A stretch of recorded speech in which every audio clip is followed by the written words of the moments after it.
Thank you, Steve. And thanks to all of you all for being here tonight. I just do want to say a few words and also recognize Charlotte Woods right back there for the fantastic catering and the food. We've had a lot of talented people pitch in here. I just wanted to give you guys some insight, first in terms of why I'm running for office, and then secondly, why I think it matters, and frankly, why I think we can win. Because as much as many people might be concerned about where a particular party or where a particular philosophy is going this year, I think we do have a lot to be optimistic about and a lot of reasons to be excited that this is a year when the voters are expecting and demanding real substantial change.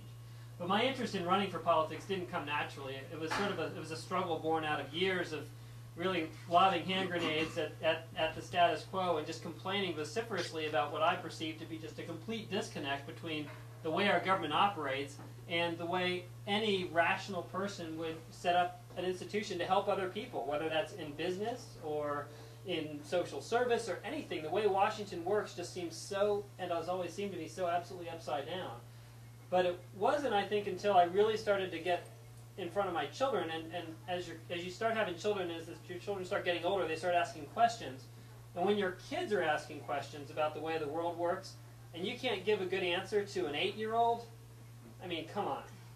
It's one thing to listen to the party line coming out of the TV and say, yeah, I don't really believe that, but I know I'm not supposed to believe that. That's just what they have to say. It's another thing when the whole system itself begins to look like that from the perspective of an 8-year-old. I can't justify that. And as I've been having conversations with people, I can think back to an evening back last October when I met George Peacock right here at the State Fair, and we talked for, I don't know, a better part of an hour about the fiscal imbalances facing our nation and the consequences of our government having written checks and made promises, and the consequences of having legislators view their job as getting reelected and thus starting to make promises that our country and our government are in no position to afford. Folks, it's time to call time out. We've got to put our government in time out, and it's just about time that we begin to ask tough questions, good questions about the elephant in the room. And people are concerned about gas prices. They're concerned about food prices. They may not necessarily know and understand that the fact that our dollar has been losing so much of its value, our currency has been losing so much of its value over the past 5 years relates to that. But it does matter. It's all connected. And when you have a government that fails to live within its means, and when that behavior trickles down to the population, and you have an entire nation that refuses to live within its means, and we're living off of promises that we're making to the future, my kids are not going to be able to pay this off. And I was just amazed as I started to study this, and I started to realize that, you know what? This is something that we just can't pretend is going to go away, because it's not going to go away unless we start to demand that it goes away and start taking steps to ask the tough questions, educate other Americans, and let us realize that we can indeed be free, prosperous, successful people who look out for each other and look to build our communities and build value and help people at a local level without the federal government's help. Because the federal government wasn't designed to do all that it's doing. And it is so liberating for me to be running this campaign with a rule book, with a platform, and I tell you, I was pretty impressed with the victory that we had on May 6th. I was happy about the primary victory.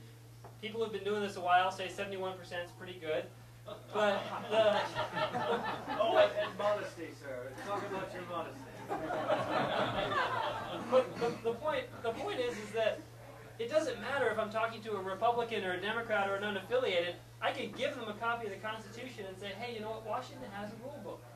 Why don't we try following this for a change? If we don't like what we're doing, if we don't like the direction that we're going, why don't we try following the rules and just see what happens? And who knows, we might like the results. Now, that doesn't mean that everything's going to get better overnight. That doesn't mean that a freshman congressman from North Carolina can rewrite the rules in Washington. But it means that we get to send somebody up to Washington who's going to ask tough questions, who's going to ask good questions, and who's going to complain about being in the presence of a morbidly obese, naked emperor all the time. The emperor's got no clothes on, and the emperor's really ugly. We need to cover that thing up. And I just feel like it's getting to that point when you look at what's going on in Washington, it's just not pretty. And it really gets down to just the processes and the way Washington works, or rather doesn't work. And one of my big things that I talk to folks about is that I used to assume, naively, that when legislation's passed in Washington, that the legislators have actually read it, and people have actually, read the bills and thought about it before voting on it. Well, then you begin to start reading the stories about the Farm Bill that was passed just 2 weeks ago. Yeah. Dude, this thing's over 600 pages long.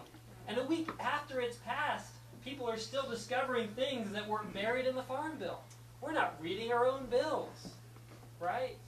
And the legislation itself, oftentimes our Congress isn't even writing rules. It's not even writing laws. It's actually just writing legislation that authorizes committees to be formed, where then you have lobbyists and unelected bureaucrats who get together and write rules that get stamped into law by some federal bureaucracy.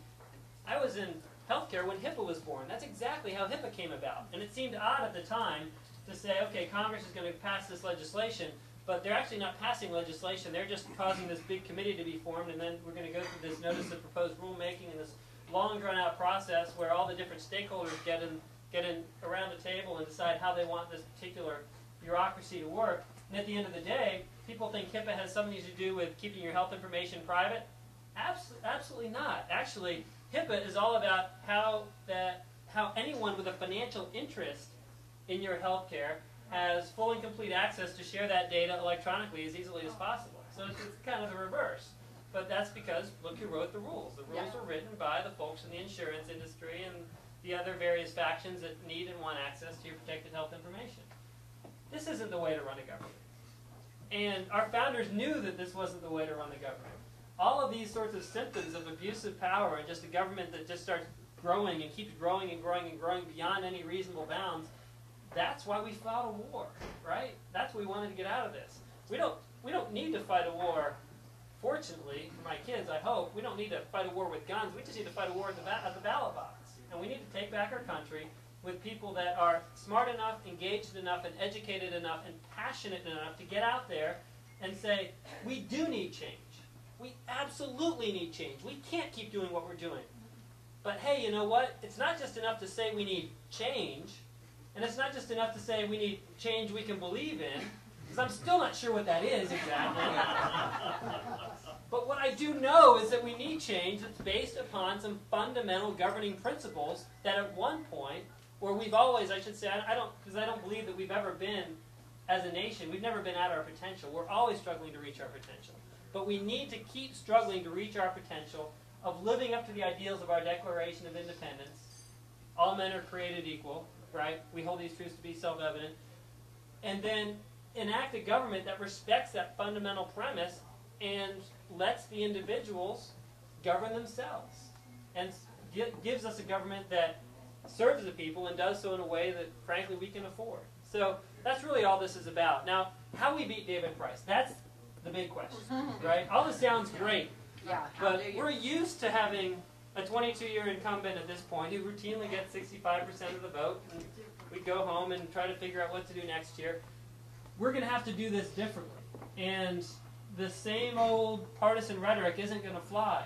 But what I do know is that there is no way at all, that David Price can credibly position himself as the change candidate, right? I mean, 11 terms. There ain't no change in there.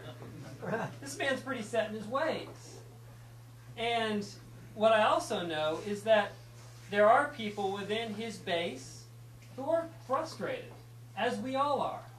They're wondering why gas prices won't quit and food prices are so expensive and why people are having trouble figuring out how they're going to make the nest egg last through retirement. A lot of people are questioning what's been going on.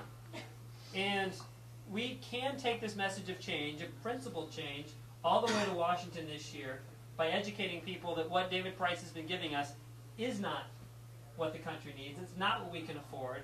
And we need to be aggressive in getting in touch with those voters, identifying those voters that we need to swing from supporting David Price to supporting B.J. Lawson and the message of a constitutional federal government, and then communicate with those people one-on-one.